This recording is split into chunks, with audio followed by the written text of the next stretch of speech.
Für Sylvia Patro und Alexander Gurfinkel war es wieder so etwas wie ein Heimspiel. Beide Künstler gestalten seit langem die Neujahrsempfänge von Sparkasse und Landkreis vor den ebenso traditionellen Rück- und Ausblicken der beiden Gastgeber. Und nicht nur bei der Sparkasse ging es ums liebe Geld. Herr Heinz, Ihr erstes Thema war der ausgeglichene Haushalt. Wie wichtig ist das für einen Landkreis? Ganz wichtig, damit sind wir handlungsfähig. Wir können Investitionen uns vornehmen und auch realisieren, genauso wie Personal einstellen. Wir liegen nicht unter der Knute sozusagen des Innenministeriums und sind also in der kommunalen Selbstverwaltung dann wirklich freihändig unterwegs. Ein weiteres Thema war der Arbeitsplatzabbau. Wie dramatisch ist das für die Region? Naja, die Konjunktur flaut langsam ab. Man merkt das im Bereich Automotive ganz besonders und all derer, die davon direkt oder indirekt betroffen sind, wie zum Beispiel die Eisenhütte in Ortrand.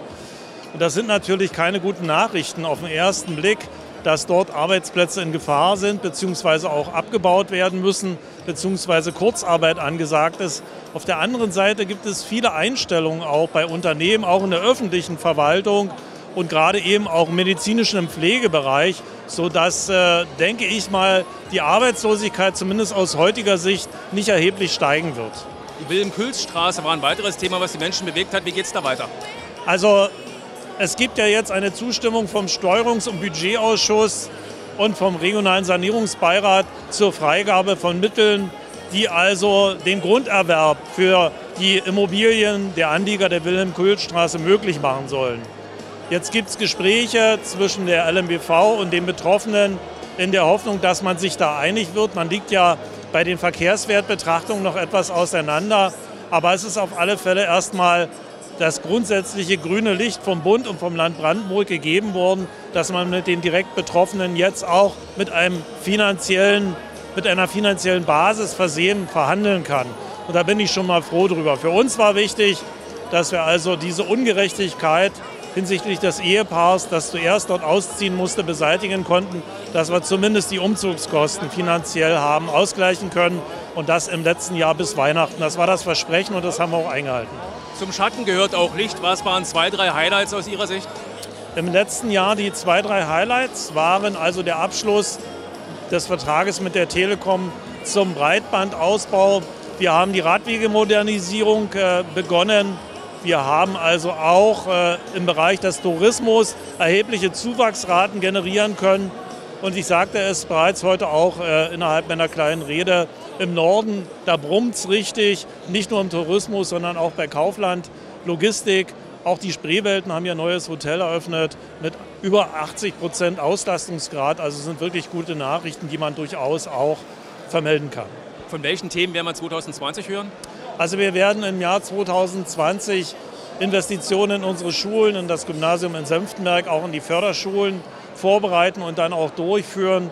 Wir werden also den Breitbandausbau dann wirklich beginnen, nachdem der Vertragsabschluss jetzt zustande gebracht worden ist. Wir werden uns also in die Strukturentwicklung Lausitz, wenn der Bund endlich die Gesetzgebung auf den Weg gebracht hat, auch einbringen, damit Projekte entwickelt und auch realisiert werden können. Das Klinikum auch 2020 noch ein Thema? Der Stand beim Klinikum ist folgender. Es befindet sich in einer betriebswirtschaftlich angespannten Situation, auch was die Liquidität angeht. Da haben wir jetzt als Landkreis ausgeholfen. Das geht auch nur, wenn man einen ausgeglichenen Haushalt hat. Und wir sind jetzt auf der Suche nach einem weiteren Mitgesellschafter, einem Partner, einen strategischen, das dem Klinikum also auch mit Know-how, auch mit besseren Konditionen beim Einkauf, auch letztlich was Betriebsabläufe angeht, geholfen werden kann. Und für uns ist wichtig, beide Häuser in Senftenberg und in Lauchhammer zu erhalten, dass also die Mitarbeiterinnen und Mitarbeiter dabei auch im Mittelpunkt stehen müssen. Das ist auch vollkommen klar. Und wir wollen natürlich auch in Zukunft Investitionen im Klinikum in den beiden Häusern realisieren können. Damit dürfte ein Thema für den Neujahrsrückblick im kommenden Jahr bereits gesetzt sein.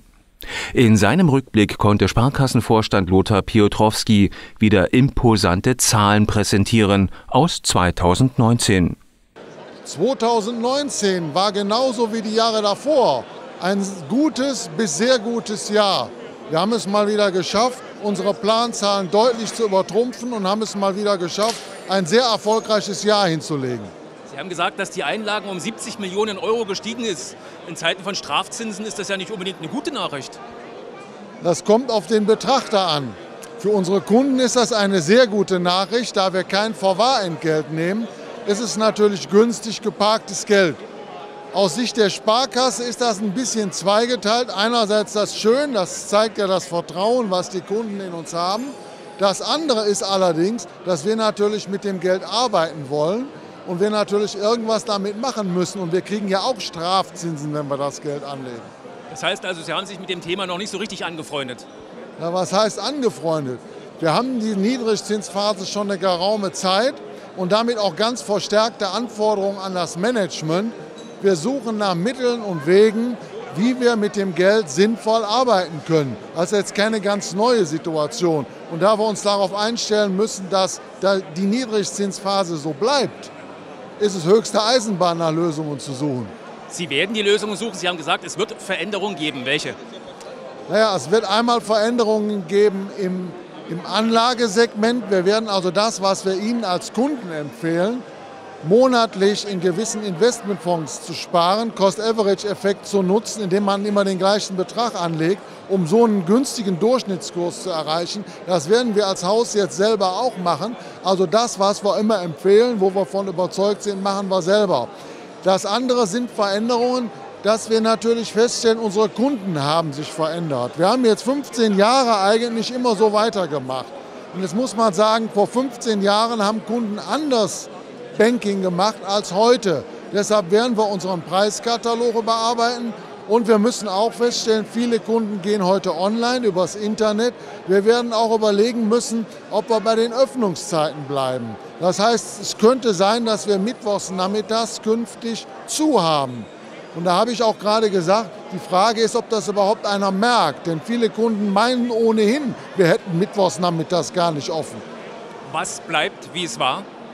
Im Grunde genommen bleibt alles, wie es war. Es bleibt bei 16 Standorten im Oberspreewald-Lausitz-Kreis. Es bleibt bei vollumfänglichem Angebot in jeder Geschäftsstelle, ob Neupetershain oder hier in der Hauptstelle. Es bleibt dabei, dass wir keine Minuszinsen an Kunden weitergeben. Es bleibt dabei, dass wir keine Prämiensparverträge kündigen. Eigentlich der Kunde der Sparkasse Niederlausitz kann sich darauf verlassen, dass er keine Negativveränderungen erfahren wird. Und das ist doch wieder eine gute Nachricht.